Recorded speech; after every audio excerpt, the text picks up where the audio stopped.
Do great compensation and awesome benefits rev your engines? If they do, then a career at Santander Consumer USA might be perfect for you. We're hiring collections and customer service reps, as well as those who can hablas español y inglés, at our beautiful offices in Denver, Colorado and Mesa, Arizona. Interested? Then don't wait to start moving your career in the right direction. Visit our website and apply today at SantanderCareers.com. That's SantanderCareers.com. Santander Consumer USA is an equal opportunity employer. When I woke up this morning, I was feeling pretty dangerous. All right, yeah, our roster looks great on paper. Whoop-de hell. All right. But at the end of the day, we better be a good team. And you start building that during this time of the year. Get your sorry ass up! Get your sorry ass up! Doing a lot of talking with somebody ain't do shit today. Doing a lot of talking. Do you think you're better than Darrelle Revis is right now? I'm better than you. My 24 years of life, I'm better at life than you. Dave! Time to go to work! I ain't 36. I ain't never seen you before, huh? Better go tell the coach you need some help. We gonna expose you, boy. All right, we coming at your ass. Welcome to the Fantasy Football Roundtable. Let's go! Let's go! What's going on, ladies and gentlemen, and welcome to another episode of the Fantasy Football Roundtable Podcast, proud members of the Full-Time Fantasy Podcast Network. You can find them at FTFPodNet on Twitter. You can find me at SportsFanaticMB on Twitter, and you can find my co-host for the day, Mr. Matthew Fox, at Nighthawk7734 on Twitter. We are just one of a ton of great podcasts associated with this network, some of which are Jim Day of FF Champs, Corey Parsons and Dr. Roto from Sirius XM Radio, Bob Lung of the award-winning Fantasy Football Consistency Guide, Dwayne McFarland, Blake Sullivan, and a ton of great others, and you can find all of us on FullTimeFantasy.com, your one-stop shop for all of your fantasy news, advice, and strategies. We at the Roundtable are also excited to be partnering with ExpandTheBoxScore.com. You can find them at XTBoxScore on Twitter. They have some of the best baseball, NFL, basketball, and most importantly, college football stats you can find online. College football stats are extremely hard to find and get verified. That's what they do. Some of the best. If you follow me on Twitter and you see all the college football stuff I post, I get all of my stats from their website. For just 1 year subscription, costs $15. $15 for a year subscription to get advanced stats that they have on all of these professional leagues, and then obviously college football as well. It's just amazing stats. It is well worth the $15, and if you use our code Roundtable, you get 10% off of that, as well as the best deal in the industry. If you want to get in on the stats side and see how these prospects play out, especially with the 2020 draft coming up, playoffs just ended. It's week 13. If you didn't make it, you want to start looking at some of these players and look at what they did college-wise based on the stats. If you're stats-driven, analytically driven, check out the website. I promise you will not be disappointed. $15, and you get 10% off with our code Roundtable when you sign up. For today's episode, Matt will be joining me as always on Monday. We're going to break down a bunch of the games from Sunday, a bunch of the early morning window games, and then we will do the rest of them on Tuesday.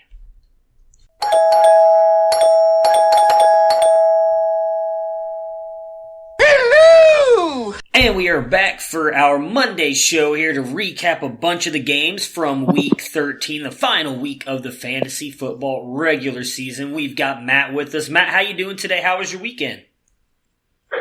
My weekend was pretty good. Yesterday was kind of fun, watching Drew Lock and enjoying some Thanksgiving leftovers, but then I kind of got hit up with the flu, so I had made a joke about not being ready to go back to work after having last week off. Right. This wasn't the delay that I was looking for. Yeah, I can imagine. We were just talking off air, and it's I had it like 2 weeks ago, and I'm still kind of dealing with the ramifications of it. So, and it's going around like crazy down here. I imagine it's probably going around crazy everywhere, but here in Texas, it's ridiculous how many people are sick right now. So. Not a, I guess that kind of comes with the holiday season. All the weather's changing really bad and everybody starts getting sick and then unfortunately it gets spread to everyone else. So part of the year, but we will jump in here and take care of half of the games that we saw on Sunday, for week 13. Prepare for glory! I don't know if you got your popcorn ready. Do you got your popcorn ready? I came out the womb, I was ready. And he's hit the end zone for an unbelievable touchdown. I would be honored if you played football for this team. Throw it up above his head. They can't jump with me.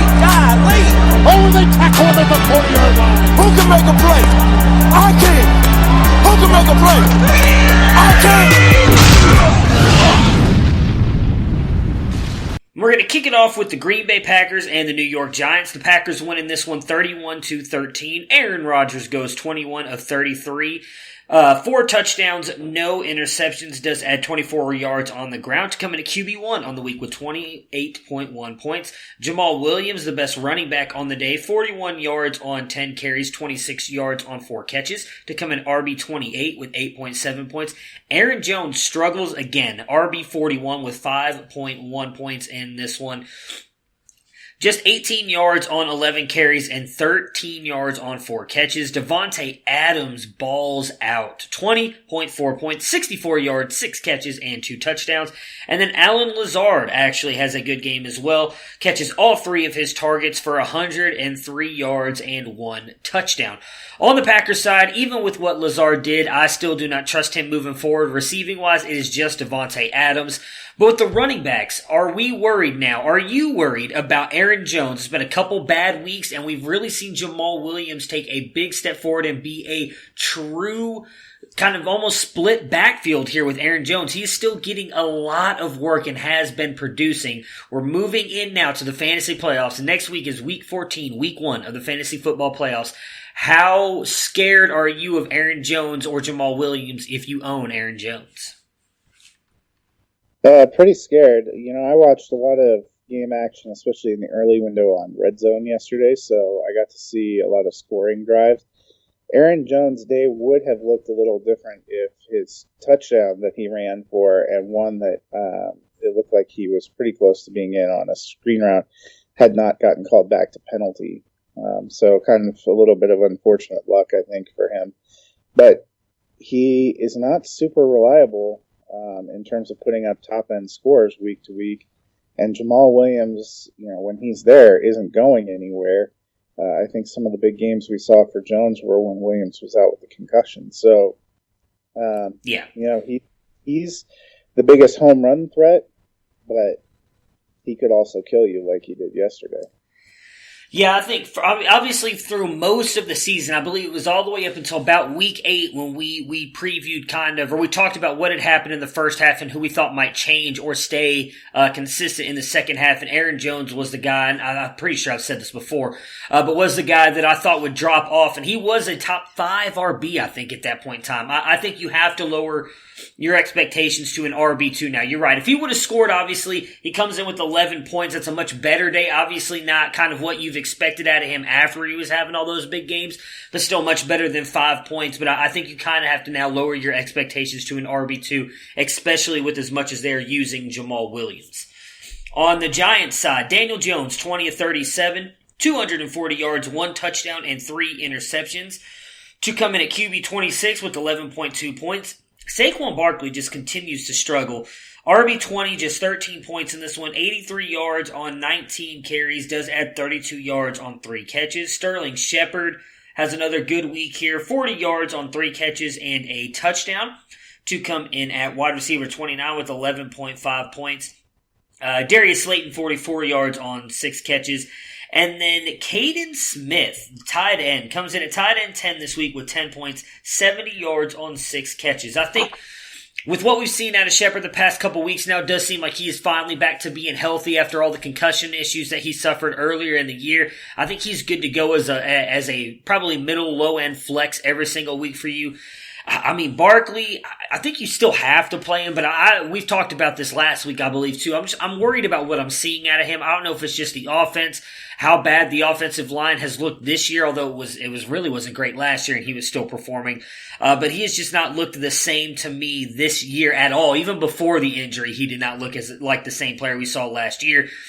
The big thing I want to talk to you about, though, is Caden Smith. We don't know when Evan Ingram is going to be back, and we know that tight end is kind of a cesspool after like the top 5 candidates at the tight end position. Is Caden Smith someone that you'd be willing to pick up if you own Evan Ingram and play every week, especially with this is 2 weeks in a row now that he's looked good and almost kind of seems to be stepping into that Evan Ingram role with him being out? Yeah, yesterday they were missing Golden Tate. They're also missing Rhett Ellison. And if he comes back, he's still supposed to be number 2 on the depth chart. I think, given what we've seen of the Giants, that's kind of a tough swing. Okay, fair enough. Next up, we're going to do, oh God, I forgot this was already up. We're already on the second game. The Browns and Steelers. The Browns played just a god-awful game yesterday. They lose this one 30-13 to the Pittsburgh Steelers. On the Browns side, Baker Mayfield goes 18-32, 196 yards, 1 touchdown, and 1 interception to come in at QB 28 with 11 points. Kareem Hunt leads the day at running back, RB 13 with 15 points. Gets you 7 carries for 46 yards, and then gets 19 yards on 5 catches and a touchdown. Chubb comes in at RB29 with 8.4 points in this one, 58 yards on 16 carries and just a 1 catch for 21 yards. Jarvis Landry, wide receiver 31 with 10.6 points, 76 yards on 6 catches. Odell yet again, just 29 yards on 3 catches. I mean, I honestly don't know what to say for the Browns anymore. This was a horrific game. Obviously, if you guys follow me on Twitter, you know I was not posting very nice things about that game. It was just embarrassing. I know Baker got hurt at the end of the second half with the hand, but he came back out there, looked fine. They're already saying that he'll be fine to play this Sunday against the Bengals, so you don't have to worry about him if you're planning or needing to play him this weekend. Beckham, I almost want to say Beckham is a sit now at this point. I mean, this is the, I believe, 8th or 9th game in a row that or maybe even longer than that, 10th game that he has now not broken over 100 yards. It's just ridiculous. He is one of the most talented wide receivers in the league, and they just cannot seem to get this guy the ball. I know we talked about it last week that it kind of feels like Jarvis Landry for fantasy is the guy that you want to play because he just seems to get targeted a lot more and gets open.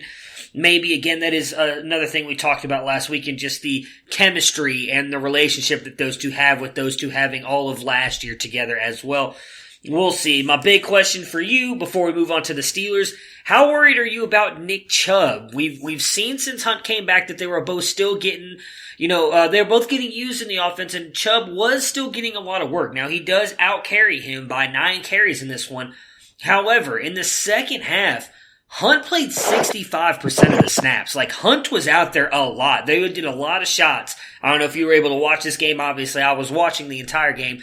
There was a lot of shots of Chubb just sitting on the bench, and Hunt was out there a lot. We are moving into the fantasy playoffs. You can't mess around with your lineup anymore. You have to play your best players, and Chubb has been one of the best running backs. He is leading the league in rushing up until this game. Again, only 50 yards or whatever. 58 yards is not going to help him stay up there. He might have already dropped down. I don't know, but he was leading the league coming into this week in rushing. If you're a Nick Chubb owner, are you panicking or are you hoping that it was just kind of one bad game? We've seen it before. Freddie kind of moves away from Chubb and then overcorrects the next week. Yeah, I mean, you have to hope that's what it is.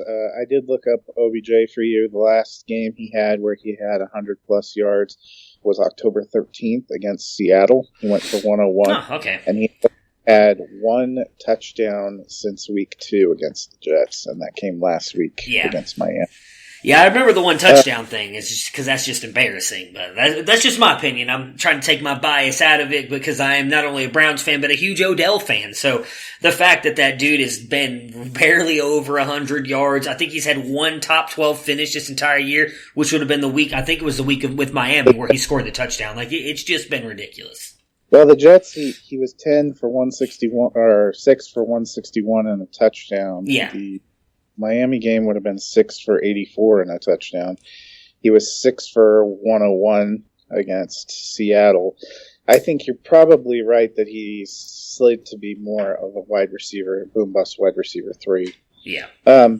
For Chubb, I think with the skill set and the talent for Kareem Hunt, I feel like game flow a little bit dictated that they were down a lot of the game.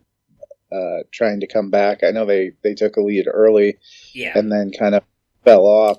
And I feel like Hunt is the one that they're playing when they're trying to be more up-tempo and try to move down and score. They weren't finding a lot of good space up the middle either. They still have a nice schedule aside from that game with the Ravens, which, you'd like to think it'll be closer to when they played earlier in the season, but yeah, I doubt that. Kind of hard given the trajectory of these two teams, but just a tough beat. And the way Cincinnati looked yesterday, that may not be quite as easy, as we've all given it credit for. They looked pretty good when they were too. Well, I mean, in fairness to Cincinnati, I have been saying the entire time that for what it doesn't matter how good the Bengals are or how good the Browns are or bad, vice versa.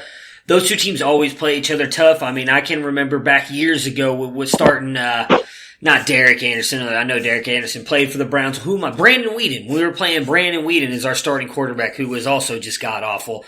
I mean, and yet they were still in close games with the Bengals. We always seem to play the Bengals tough and vice versa, so I would not expect that either one's going to be a blowout. Even last year, when Andy Dalton got hurt and it looked like the Browns were pulling away, it was right after Hugh Jackson went to the Bengals and Baker was having a big game, and then Jeff Driscoll comes in, and the next thing you know, going into the fourth quarter, it was a 7-point game, and it was Jeff Driscoll of all people. So those two teams always play each other tough. I would not imagine it's going to be a blowout, or at least I hope not a blowout, at least in the Bengals' favor. I wouldn't mind the Browns blowing them out, though. I feel like their playoff chances and everything are pretty much over with after that loss to Pittsburgh. On Pittsburgh's side, they started their fourth-string quarterback, Duck Hodges. And yes, fourth string, because if you guys don't remember, they did have Joshua Dobbs there before they traded him. So Duck Hodges comes in and beats the Cleveland Browns. He goes 14-21, 212 yards, 1 touchdown, and 1 interception to come in at QB 22 with 11.7 points. Benny Snell, 63 yards and a touchdown on 16 carries to come in at RB 19 with 13.2 points. Jalen Samuels, just 22 yards on 2 catches and 32 yards on 7 carries. James Washington, the big play here at wide receiver 8 with 19.1 points, 111 yards on 4 catches all 4 of his targets for 1 touchdown. For me, whether it's Duck or Mason Rudolph, I imagine with the win they're going to stick with Duck Hodges. I think the only play you have here is Benny Snell as long as Connor's out. We've just not seen, outside of the one game, Jalen Samuels do much here. And I know Washington had a good game, but again, as someone who is watching that game, a lot of it was just pure luck. That touchdown pass, well, I'll give him a ton of credit. Did a great job keeping his eyes on the ball and catching it with 2 defenders, one hitting him while being pass interfered. So it was but it's one of those plays that you're not going to see every week, if that's a fair assessment to make. I don't know if you saw his touchdown. But Duck Hodges just kind of threw it up there. I don't think that was all like a planned throw. Now, the other one down the sideline was a beautiful throw. He made a great catch on that. I don't expect him to continue to produce like this, though, regardless if it's Duck or Rudolph back at the quarterback. What are your thoughts on this Pittsburgh offense moving into Week 14? I think they certainly have to stick with Hodges because he's looked better. And I think part of looking better is he is not afraid to take some shots down the field. He did the same thing when he came in relief last week with James Washington. If you remember, he had that 86-yard route. I actually kind of like James Washington in that boom bust, deep league flex, or wide receiver 4 kind of area. What I'll be curious is if we get Juju and Connor back, what does this offense look like? Is it, because that seems to be the big thing that's helping them with Hodges, is he is not afraid to try to make some plays happen. And I think at this point too, we have to say pretty much for certainty it looks like Snell has jumped Samuels on the depth chart yesterday. That's something about Samuels averaging 2.8 yards per this season. So I mean, that's definitely a guy you want to put in your lineup, right? Yeah. I mean, if I imagine Snell's still not on the waiver wire. If you can get a hold of him, grab him. If you've got him, I would definitely start him. He looked good. I'm not gonna lie, he looked good against the Browns, and he also obviously had a good game last week as well. Next up, we have got the Washington Redskins and the Carolina Panthers. The Panthers are just falling flat on their face here the past couple of weeks. Much again like last year. I believe they started out 7-0 last year and then lost like 8 straight or something like that. They've just not looked good here of late. Washington wins 29-21. Dwayne Haskins, 13-25, 147 yards, no touchdowns, no interceptions, to come in as QB 31 with 6.5 points. Derrius Guice has himself a great game here. 129 yards on 10 carries and 2 touchdowns, just 8 yards on 2 catches to come in RB2 on the week with 26.7 points. Adrian Peterson comes through for you as well. RB11 with 15.9 points, 99 yards on 13 carries and 1 touchdown. And then Kelvin Harmon, actually, which is awesome, in my opinion. I love this kid coming out of college. Was a 6th-round pick. Not a lot of people very high on him. I like that he's continued to get better throughout the season. 51 yards on 3 catches to come in at wide receiver 52 with 6 points. Obviously, 6.6 points. Nobody was probably playing him. But my bad on Terry McLaurin. I thought he was going to have a good game here in Carolina, at least or a wide receiver 2 week, I believe is what I said. Just 8 yards on 2 catches. Not a good day for McLaurin at all. Moving into the fantasy playoffs, we talked about it coming back, I believe it was week 11 or 12, when Guice was coming off the IR and you could actually play him. We said, he's obviously got all the talent in the world, and Washington has seemed to committed to running the ball with Coach Callahan. However, we needed to see how he was going to be used before you could trust using him. Now, Peterson did get more carries, but from the parts of the game that I saw, Guice looked by far the better talent on the field. Are we firing Guice up next week or no? Well, next 2 weeks, first 2 weeks of the playoffs, he's at the Packers and then home for the Eagles. So great matchup, bad matchup. Packers are not incredible. No, yeah, that's what I'm saying. It's a great run.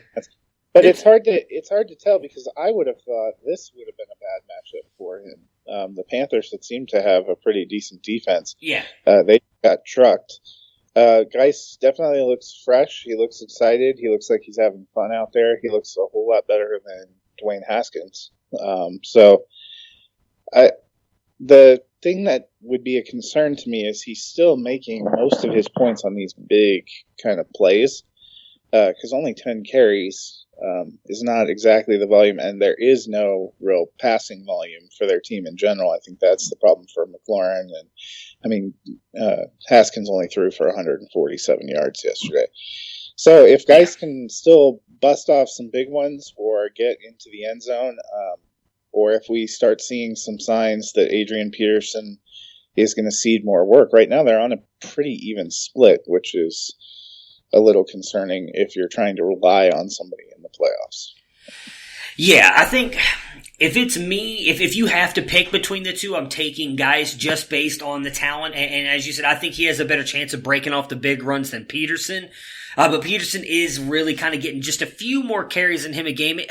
For me, it would be hard to start him. Now, I started him this week in a league. I knew I wasn't going to make the playoffs, so I just plugged him into my flex spot just to kind of see what he would do, and obviously he came through for me. But if you're moving into Week 14, I would, depending on the depth of your league and your other options at flex, I wouldn't mind starting him this week in a flex spot because I do think Green Bay can obviously get run on next week against the Eagles.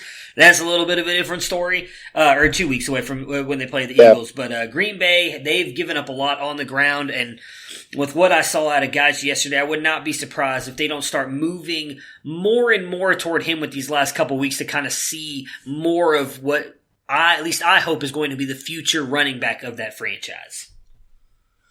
On the Panthers side here, Kyle Allen, 27-46, 278 yards, 2 touchdowns, and 1 interception to come in as QB3 with 26.3 points.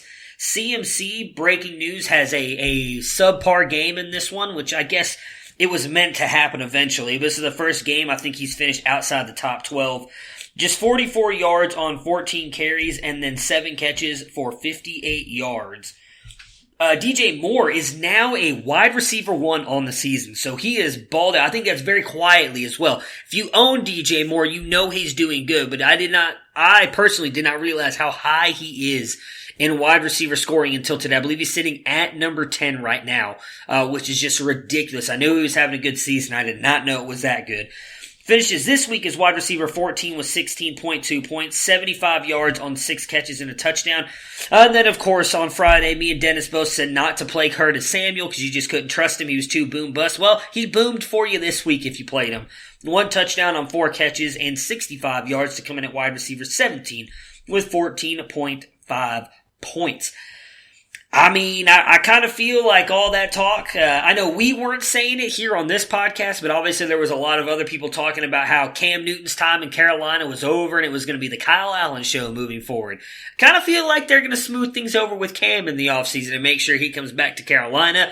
because Kyle Allen has really kind of fallen on his face since that news came out. I do think regardless of how bad he's been playing, he did miss CMC wide open. I think it was on the third down play.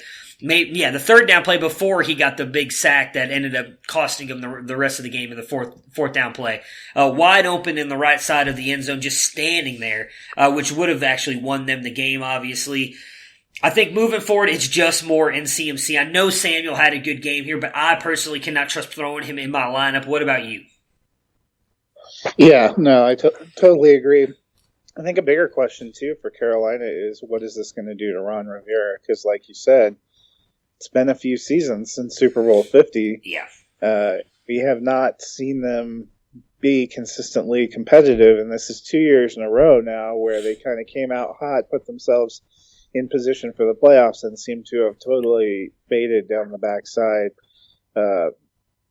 Different quarterbacks, different situations, but the same kind of result. So, I think a lot of people could be playing for jobs in Carolina. Yeah, I wouldn't be surprised. I'm someone who's a big fan of Ron Rivera. I think he's a really good coach, really good defensive coach. I honestly, as much as it pains me to say this, I would imagine this is probably going to be his last year in Carolina. I think a lot of people thought that last year with the way the year went, and that's why they ended up, kind of putting Cam Newton. I don't think they put him on IR at the end of last year, but he ended up getting benched due to injury, not because of play, even though he wasn't playing that good, because of the injury. Same thing here again, maybe that saves his job because he can kind of make the argument, well, we're good when we have Cam, even though they didn't start out this year good. I think they were 0-3 or 0-2 until Kyle Allen came back out.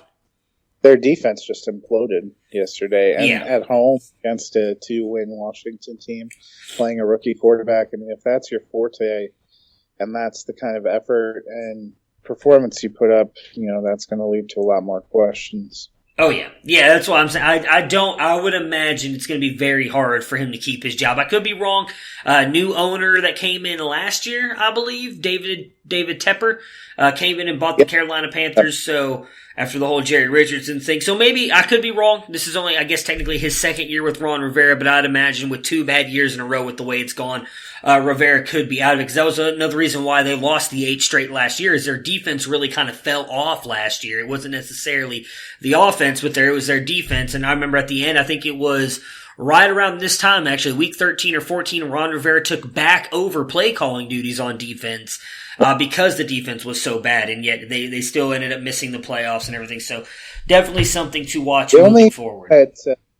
Be in his favor as Tepper came out of that Pittsburgh Steelers organization, and Yeah. obviously historically they've been reticent to make quick coaching changes. I know he seems to like Ron Rivera, and I think Ron Rivera has been a good coach. I was more surprised, to be honest, that they were a playoff contender with Kyle Allen than with what really happened at the end of the season. In the preseason predictions, I think the biggest difference between us was I thought if they didn't have a healthy Cam Newton, they were going to really struggle, and they managed to overcome that a little bit. You can't always keep that going when people figure you out. Yeah. It's been, like I said, it's funny. They were still in the playoff race, and I mean, I can't remember. I think they still had a winning record up until the point when everybody talked about it, like all that news came out, especially it was because of how well Kyle Allen was playing. It was like all of a sudden, hey, maybe they're going to move on from Cam Newton. Maybe he gets traded to Denver. Or maybe he gets traded to, it wasn't Jacksonville. I'm trying to remember who the other team was. Miami or something like that. And then all of a sudden, Kyle Allen just fell on his face. And it has been bad. So it'll be interesting to see what happens with them, whether they keep Ron Rivera or not. I do think they have a lot of great weapons on the offensive side. That defense has really been struggling here, though, in the second half of the season. Speaking of offenses struggling, the New York Jets went into Cincinnati and put up a whopping 6 points against a team that had not won a game so far this year. Cincinnati gets their first win, beating the Jets 22-6. The Jets side, Sam Darnold, after coming off 2 good starts, goes 28 of 48, 239 yards, no touchdowns, no interceptions, coming to QB 29 with 10.5 points. Le'Veon Bell, who I thought was going to be a top wide receiver 2 this week, did nothing 35 yards on 4 catches, and then 32 yards on 10 carries. Just a really bad day for Bell. RB27 with 8.7 points. But Robbie Anderson comes through, so I'm glad I didn't do the pie bet with Dennis on him and Jamison Crowder, because he would have won that one. 101 yards on 7 catches for Anderson to come in at wide receiver 22 with 13.6 points.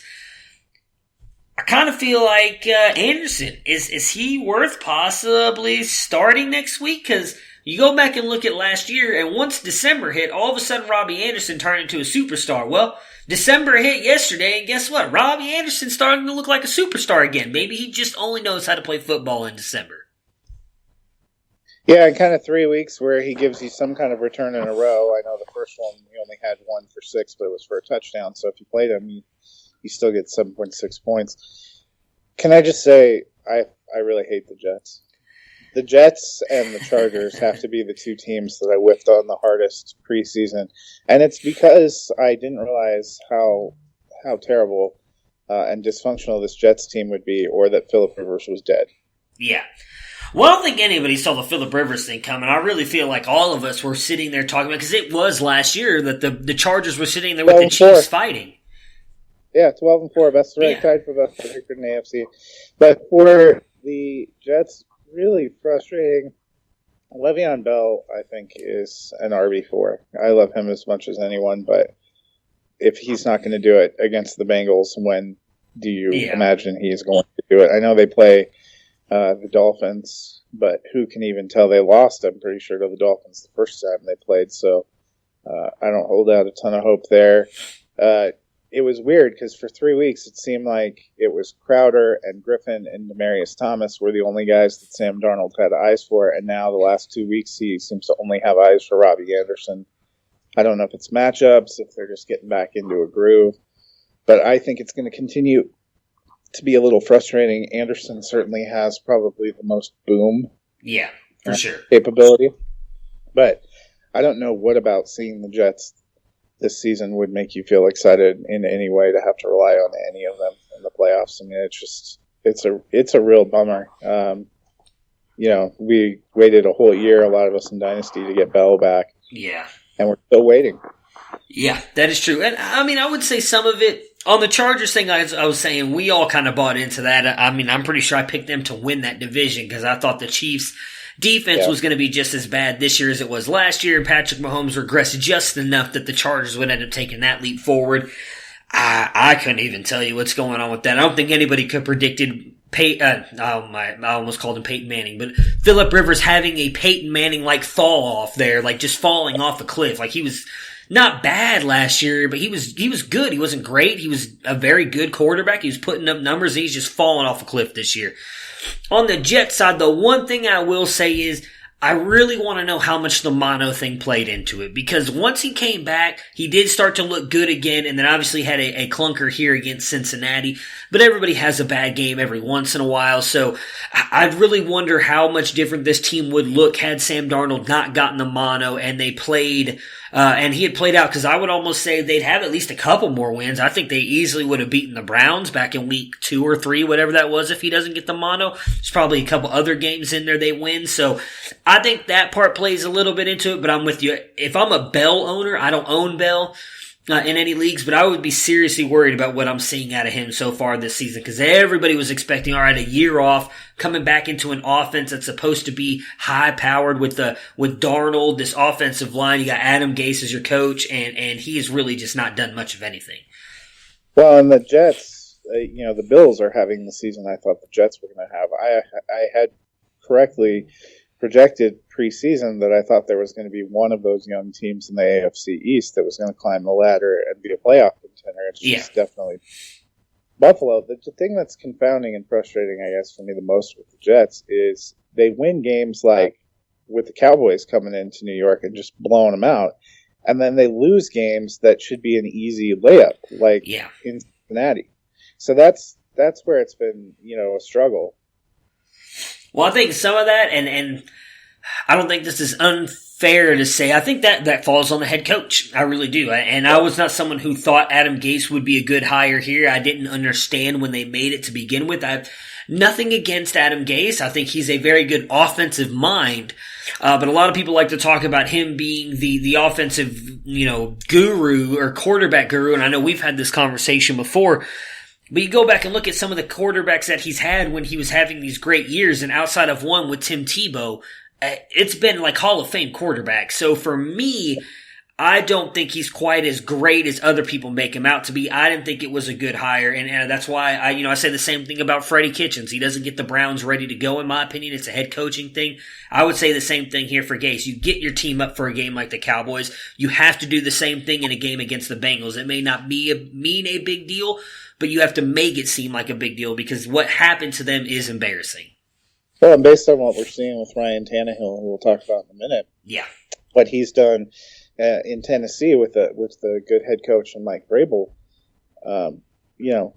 Gase missed pretty big time with Ryan Tannehill, I'd say, because he basically thought he was a washout, and that was a lot of the excitement for the Jets was we're going to see Sam Darnold take a big leap forward, and sure the mono doesn't help, but we gave Sam Darnold Le'Veon Bell, we gave Sam Darnold Jamison Crowder and Robbie Anderson, we gave Sam Darnold Adam Gase. Now, I will say a lot of the criticism has been that their offensive line functionally doesn't exist, and that can really take a lot out of everything. Yes, but true.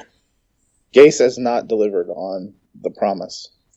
Yeah, and I mean, just to keep on the Bash Gase minute here, you also could look at, when you mentioned Ryan Tannehill, look at what Devontae Parker's doing in Miami now all of a sudden. He was considered a complete bust not even just a year ago, with what we had seen at him and Adam Gase's offense. What Kenyon Drake has done over in Arizona, I mean, they did everything they could to keep that guy off the field, and then he's looked exactly like what a lot of us who believed in Kenyon Drake and thought he could be has done everything and then some in Arizona with a coaching staff that is willing to give him the ball. So, while I do agree with you, probably some of it has to do with the offensive line, and then as I mentioned, the mono thing doesn't help. I don't think it'll happen, but I would not be surprised if Adam Gase is another one of those coaches that might be gone after 1 year with just how bad the Jets have looked at times.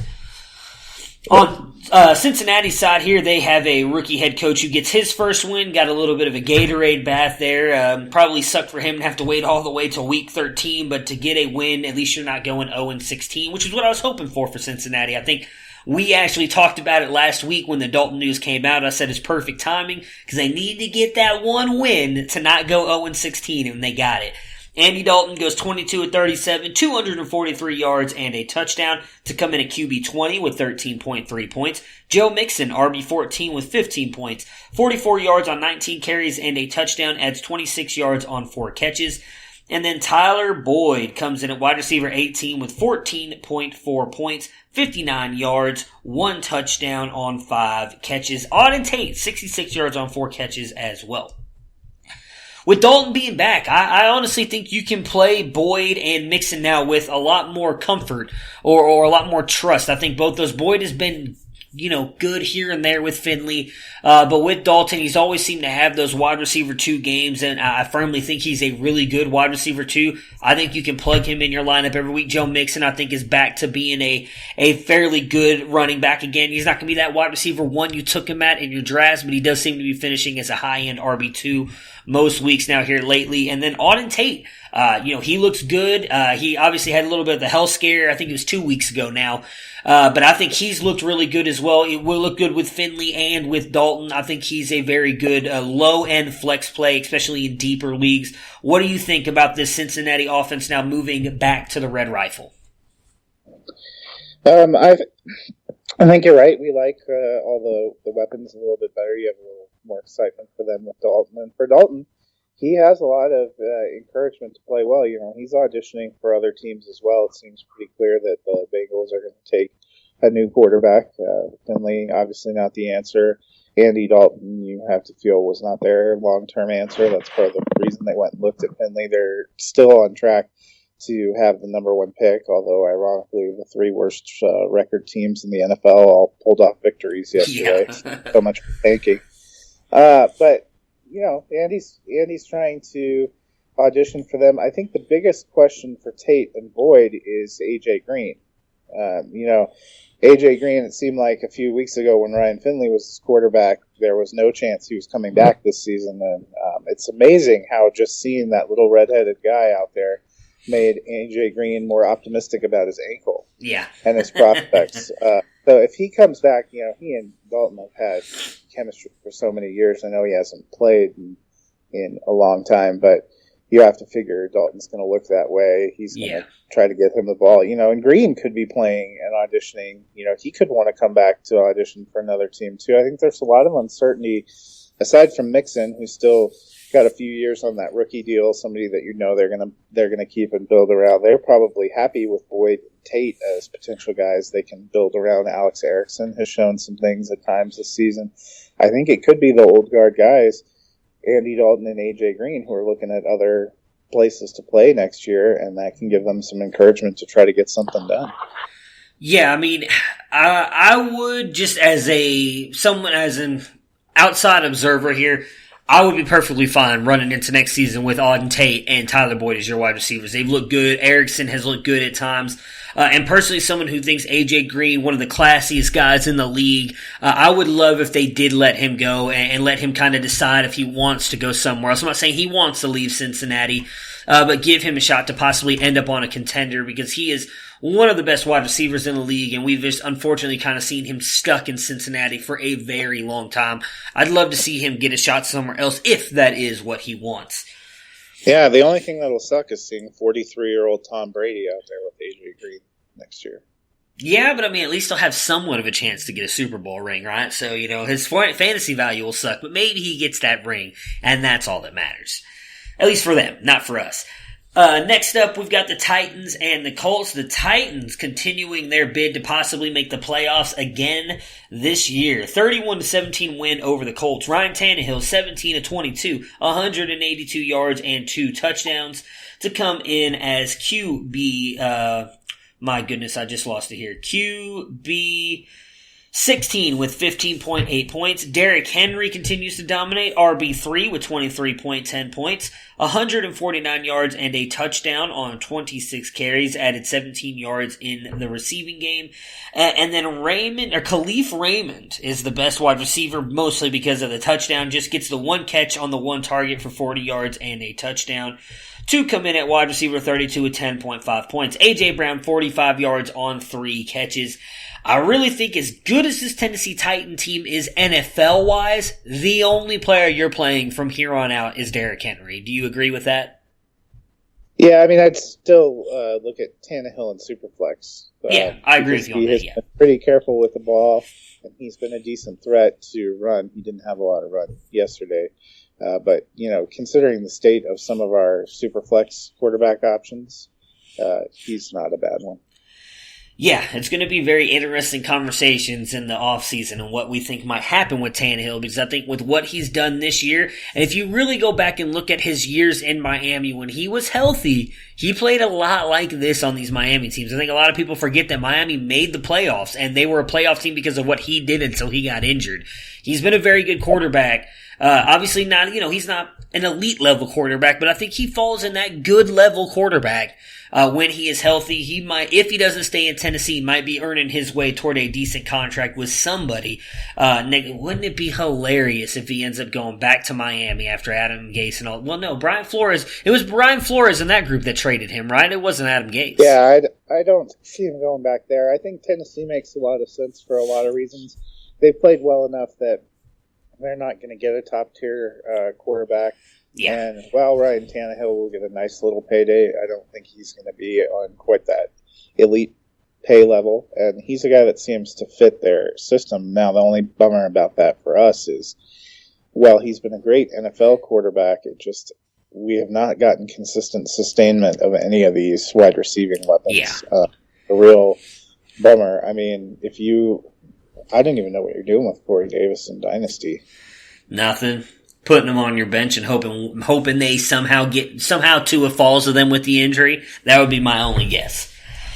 On the Colts side, Jacoby Brissett goes 25 of 40, 319 yards, 1 touchdown and 2 interceptions to come in at QB 17 with 14.7 points. Nyheim Hines, RB 22 with 11 points, 22 yards on 4 carries and a touchdown, adds 18 yards on 2 catches.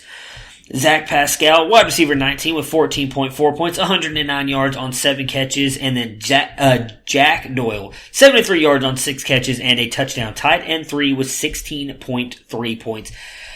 It sucks because the Colts have obviously been playing really good football here most of the season, and then they've just got hit with a wave of injuries here the past 3-4 weeks. They're missing like their entire running back core now. They're almost all their wide receivers. It's just been ridiculous. With that being said, I think obviously if you want to go super flex wise, Jacoby Brissett you can still start. He's still giving you decent points. But outside of him, I think it's just Jack Doyle at tight end, especially with Ebron going down. He seems to be back to that guy we saw a couple years ago. Is there anybody else you would trust on this offense playing? Yeah, no, I agree with that. Yesterday I rode the Jonathan Williams train. I think we had discussed this in our chat. I was one of those who saw David Blau and decided to put Kenny Golladay on the bench on Thanksgiving home for Detroit. And I really enjoyed my 3.5 points from Jonathan Williams. They just, maybe when Marlon Mack is back, supposedly he was working on the side this last week. My question is whether they're even going to try to bring some of these guys back, because while they're 6-6, and for our good friend Tony, we would like to hold out hope for them. Yeah. Losing 2 of 3 in this brutal division stretch that was going to be kind of a make or break it for the playoffs seems to me to be kind of a red flag that this just is not going to be their year. Especially, I love Adam Vinatieri, but he needs to retire. Yeah, I'm with you on that. Well, hey, if it makes you feel any better on the Kenny Golladay things, I benched him as well. I mean, I benched him for Jamison Crowder. He got me a whopping 2.8 points. And I lost the matchup I needed to secure the bye. So, I'm right there with you. I also sat Keenan Allen because I thought Chris Harris was going to shut him down. I put Devonta Freeman in for him and got 10.4. So, Keenan Allen with that 18, I only lost by 12 points. So, I would have easily won and been rocking a 2 seed right now. But instead, I get to play next week and probably lose. Did you see how Keenan Allen scored that touchdown? I did not actually. That is one of I have all the games that we don't have on here today. I have my highlights already up on the computer to watch everything that happened.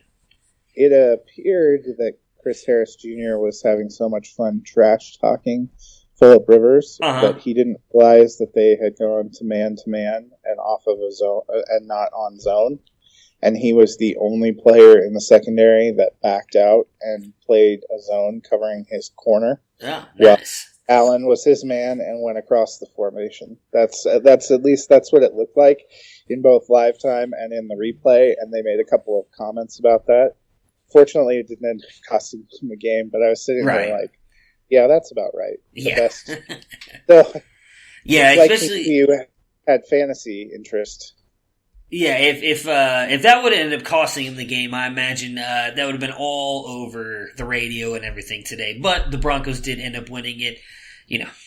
Luckily for you, I guess is the way to put it. It's nice to see. But listen, I saw some of that game. We were talking about the Drew Lock and Cortland Sutton touchdown there in the beginning, which was just beautiful. I'm looking forward to talking about them on tomorrow's episode. So next up, we have another game that was just extremely confusing to me on how it happened. Game of the day. Yeah, I guess so. The Eagles found a way to lose. So much. What's up? I think every play of this game was on red zone. Oh yeah, I'm sure. Yeah, I was flipping back and forth between the Browns and Steelers in red zone, and I was watching obviously a bunch of this stuff go down. So I was super excited about how good Miles Sanders was looking for the most part, and I was talking about on Friday's podcast. I thought he was going to have another great game here against Miami, and then the Eagles and Cowboys are just doing everything they can to give each other to the division, and neither one of them is doing anything to try and take it and run with it. It's just been ridiculous. The Eagles lose here to the Dolphins 31-37. Carson Wentz 28-46, 310 yards, 3 touchdowns, and 1 interception to come in at QB5 with 25.4 points. Miles Sanders RB5 on the week with 19 points, 83 yards on 17 carries, and gets 22 yards on 5 catches and a touchdown. Alshon Jeffrey, who credit to Dennis, he said if he plays, you've got to play him because he should have a really good game here. Wide receiver 2 on the week with 24.2 points, 137 yards, a touchdown on 9 catches. Had a beautiful grab at the end of that game there on the sideline. Was just, Alshon Jeffrey, which you could tell was clearly injured as well because there was a lot of times I saw him limping around, balled out here in this one against Miami. And then Dallas Goedert comes in at tight end 11 in this one. He gets you 66 yards on 6 catches and comes in as tight end 11 with 9.6 points. For Philly, I mean, we talked about it last week. They have a bunch of cake matchups, so this was the beginning of them. They obviously have Dallas, I think, in 2 weeks now. But they have got interesting games here. They got the Giants and the Redskins, which should be 2 games you can put up fantasy points. I just don't know who you can trust. I mean, again, Alshon, I guess if he's back and healthy, you've got to play him. We know Zach Ertz was out in this one, why Goddard kind of took a step forward, though Goddard's been playable all season. And then I really love what I saw out of Miles Sanders. So you're starting those 3, I would assume, every single week now moving forward, correct? Well, Sanders, I think it's going to depend on Jordan Howard. Yeah. That impacted, because Sanders still seems to be the preferred receiving option, but 5 for 22 and a touchdown is an incredible volume. What helps leaven him a little bit is he got 17 carries for 83 yards. So if he's more of a carry split, that becomes a little bit more of a concern. But, Ertz, Goddard, Jeffrey, they're all, I think, playable. Who knows what to make of the Eagles? All they have left is division games. They have 2 with the Giants, the Redskins, and the Cowboys. The NFC East is definitely the NFC least. Yes. So, should be still good, but you would have thought this was an easy layup, and they started out pretty solid. And Carson Wentz played pretty well. Their defense and their absolute lack of pass defense is been a problem all season and is really coming back to bite them. Yeah, I mean, it's crazy.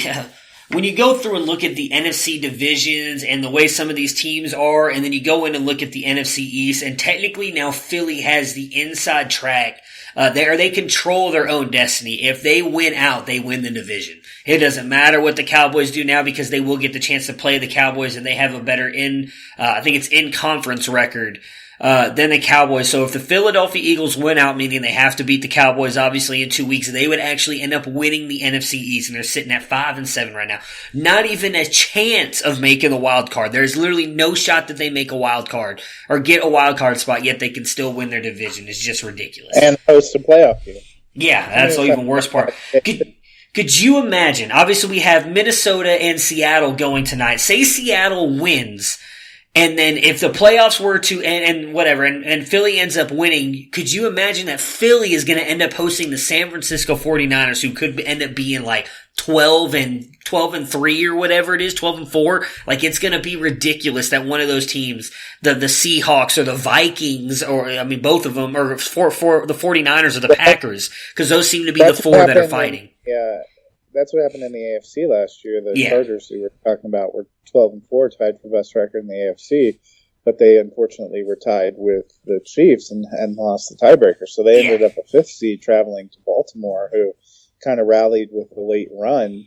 People forget with how they've looked now, but last year they barely 9-7 squeaking into the playoffs. So it was a big question which of those 3 AFC North teams was going to get in. Yeah. So it feels like it happens every year. I know people were agitating today that they need to talk about reseeding. I think that's just the way it goes in the nature of divisional play. Divisions ebb and flow. This isn't the year for the AFC East, but the Eagles won the Super Bowl 2 years ago. So I'm not that big on the reseeding thing, because like the one thing I'll say is I remember back, and I can't remember what years, I want to say it was like 2010-ish, maybe 2011, when the Seahawks actually won the division. I think it was 7-9 or 8-8. Yeah.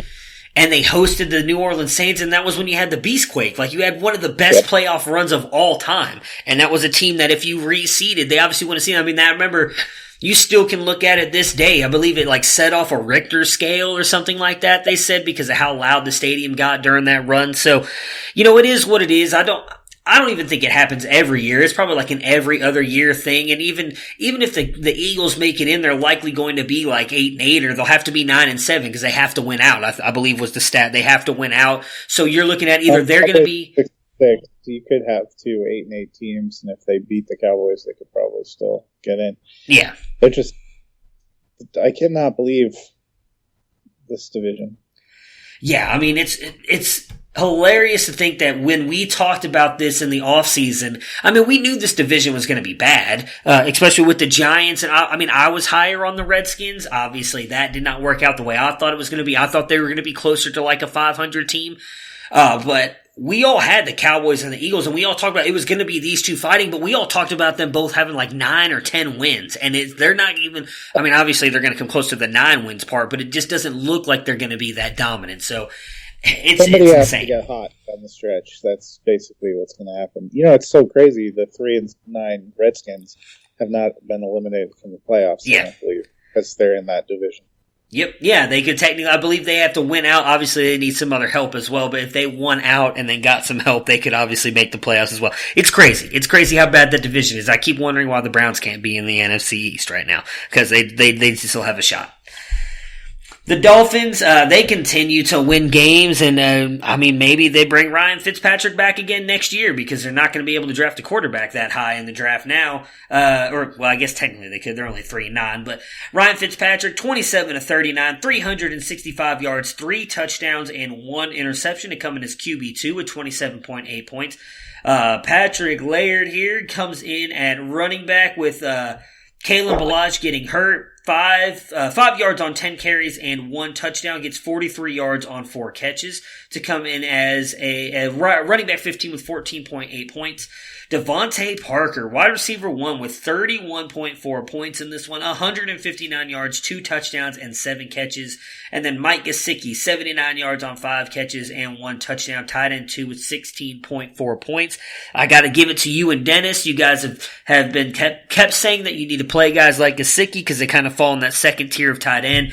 He has definitely come through for you at this point. It's probably too late for me to jump on that train, but I would do the same thing as well. For me, I still think it's just Devontae Parker outside of Gesicki, obviously, that you can play every week. Do you have any thoughts on Laird now with Ballage likely going to be out? I personally don't think I could take a shot on him. Would you? No, I'm staying away from all the Miami running backs. They can't really generate anything on the ground. Their leading rusher yesterday was Albert Wilson, the wide receiver, on a couple of end arounds. You know, and I don't know that you can consistently count on Laird or any of them getting receptions, which is really what boosted him yesterday because, you know, aside from getting a touchdown where he fell in the end zone, he would have had, 6.5 points if you don't have the passing game, and I just don't think there's enough passing game consistency. Of the teams that we have kind of up at that top echelon of the draft, I still think Miami's definitely going to take a quarterback, but I could see the wisdom in bringing back a Fitzpatrick. I think we've seen a couple of these teams have done well putting a veteran out there to start the season and not throwing a rookie to the Wolves on it. But, you know, nobody thinks Miami is going to be a one-year rebuild, same way Cincinnati's not going to be a one-year kind of rebuild. So it doesn't hurt to have somebody else out there to take it. And I actually think Ryan Fitzpatrick, I've ridden him a couple of weeks now in the Superflex. You know, there's always a chance he's going to murder you with like 4 interceptions. Yeah. But he's a hell of a lot of fun to watch. Yeah, I mean, if I'm in the Miami front office, you know what? I mean, this is definitely stuff we can talk about when the offseason comes, but I re-signed Ryan Fitzpatrick to a 1, maybe even 2-year deal, and I'm taking Tua. Let him sit all next year and get that hip completely healthy. I am one of the biggest Justin Herbert fans you can find, but he has really not helped his draft stock. I could not imagine that he gets drafted 2 or 3 or 4, whatever Miami finishes in the draft. But Tua, I mean, I'm not someone who's a big believer in Tua, but I know a lot of people who think he is going to be phenomenal at the NFL level. You know he can't play for a year, so bring back Ryan Fitzpatrick. He's been more than good enough for your offense. Bring him back, let him play out the year, let Tua sit there and study, learn the offense, get fully healthy, and then give him the ball and let him run in 2021. All right, the last game for us today, the Tampa Bay Buccaneers 28-11, or beating the Jacksonville Jaguars 28-11. A weird game here as the defense is really the one that does everything outside of the running game for the Buccaneers. Jameis Winston, 21 of 33, 268 yards, comes in at QB 21 with 12.7 points. Peyton Barber, RB6 with 18.4 points, 44 yards on 17 carries and 2 touchdowns.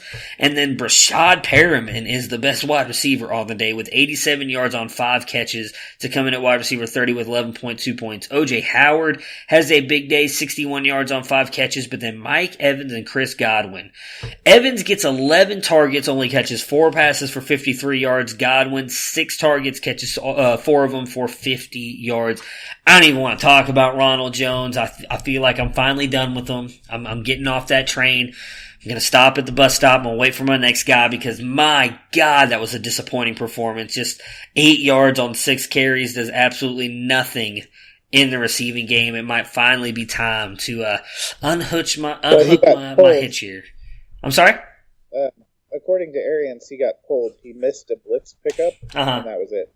Arians said, you missed a blitz pickup, you cannot play for me. And that is why he got yanked and was not allowed to return.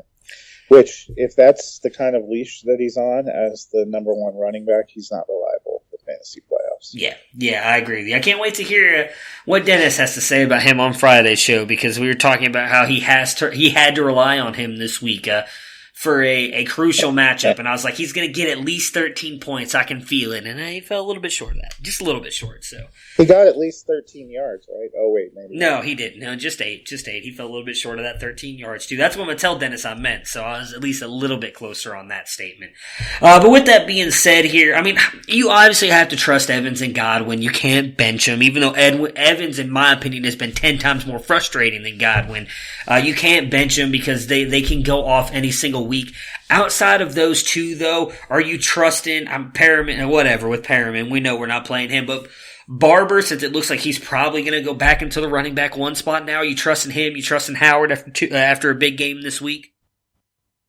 No, I mean, I feel like half the time Arians is trolling us with this, but real quick before we move on, I went and looked it up. Fitzpatrick actually did sign a 2-year contract. They can get out of it after this year with $1.5 million of dead cap. Okay. But he is their contract in 2020 for $5.5 million, and for a quarterback, that's peanuts. So if they decide they like him, they can move on with him. But Tampa Bay, I mean, I swear to God, O.J. Howard owners probably standing on a ledge drinking after Cameron Brate gets 14 targets 2 weeks ago. Yeah. And now all of a sudden it's like, oh, no, O.J. Howard's my man.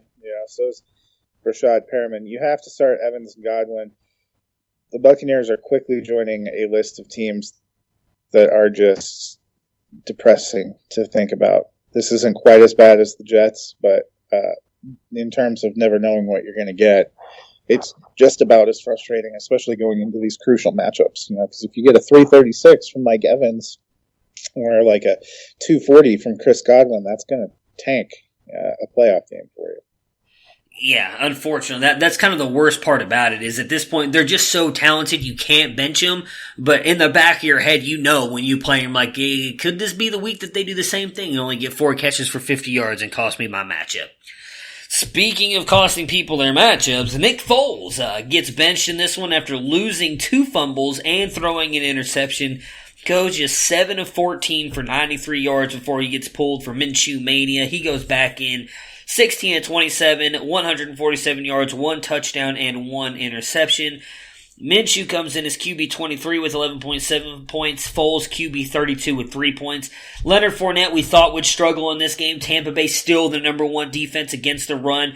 38 yards on 14 carries, but does get 53 yards on 9 catches, so he does still come in at RB 18 with 13.6 points. Middle tier RB2, that's still not bad. And then D.D. Westbrook is actually the wide receiver that has a good day here. 60 yards, 1 touchdown, 5 receptions. Dennis called it. He said he thought Westbrook was going to have a good game. I was going with Chark. Chark just 47 yards on 2 catches here. It's Minshew Mania. Obviously, when I wrote up the show sheet, it had not been announced yet. It's already been announced. He is starting next Sunday as well. So we know Minshew Mania is back. Going to be really interesting to see what they do with Nick Foles now because they paid him a lot of money. Kind of feels like at this point in time, at the time that this happened, the St. Louis Rams all over again.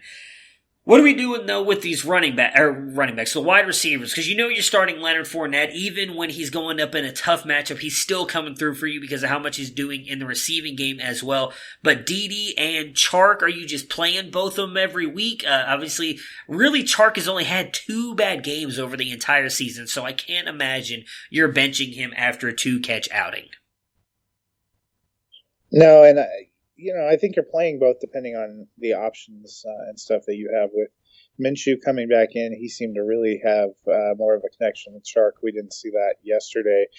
Seemed to be going really good with Westbrook. I think the one that's the odd man out that you can now kind of safely ignore is Chris Conley, who seemed to have more of a connection when Foles was in there. Yeah, I agree with you on that. Chark, like I said, I think is just unfortunately one of those games he's only had. Just going through it here now, he's had 4 games with single digits, so that's not great. But most of them right around the 8 mark, so you're still at least somewhat coming through for you.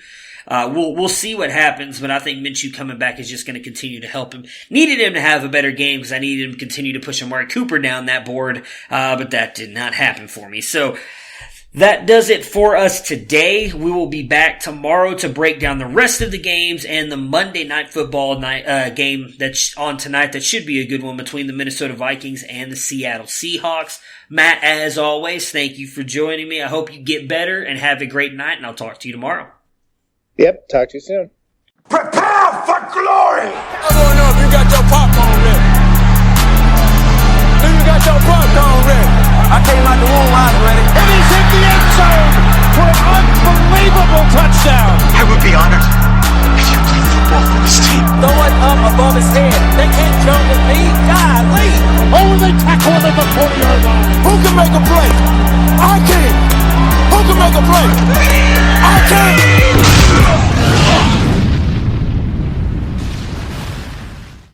As a small business owner, you deserve more. More confidence, more connectivity, more of the tools that help your business thrive. And at Cox Business, you can expect more from us. We don't just have sales reps. We have perfect plan identifiers. People who will work with you to make sure your business gets everything it needs and nothing that it doesn't. Your business deserves more, and that's why you can expect more from Cox Business. Call 800-526-8572 to switch today. Do great compensation and awesome benefits rev your engines? If they do, then a career at Santander Consumer USA might be perfect for you. We're hiring collections and customer service reps, as well as those who can hablas español y inglés at our beautiful offices in Denver, Colorado and Mesa, Arizona. Interested? Then don't wait to start moving your career in the right direction. Visit our website and apply today at SantanderCareers.com. That's SantanderCareers.com. Santander Consumer USA is an equal opportunity employer.